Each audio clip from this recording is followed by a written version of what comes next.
kung lain problema na yung relo, boss, kay daghan ng relohero ang akong ginatuan, niabot akong Manila, ako na ko gasto ana.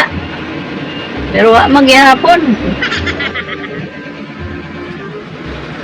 Boss, nakita mo nagproblema sa akong relo?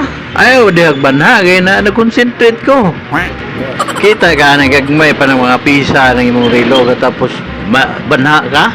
Pag wala tra diya. Sige boss, di na ako magbanha. Aron ma-solusyonan mo na. Oh! Oh, unsa ka na? Oh, diya pa'y lapis. Sabi mo rin, nagkuha naman yung nagtikadagko naman yung visa yun eh.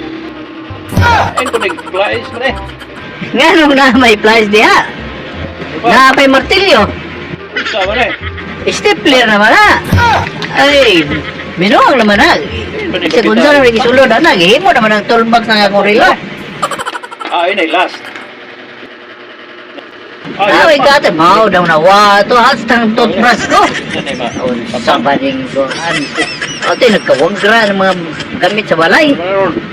Mao ni, hinungdan nga di mo andar ng imong relo. Oh, Ito to yan. may gamay ini. Tapos, mao ni tanan ng visa. Hoy, dakit dito sa iyo? Dako punuan. Hindi, dakit dito sa inyong Naalagay dako. yung balay ba? Bakit na dakit dito? Kay, ano, nagulod man ini kagamay-gamay ng riluha, oh. Isulod ng mga pisahan. Maon sa may himuon ako anaron. Ugma, pagdaog, itong ugtiil nga manok nga uges.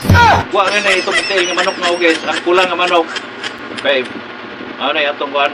Ang tagusan ka kilo sobra. Sige. Dako mo, manok na ugis. Ito mo tuhod kay kasi ulian ang relo ha.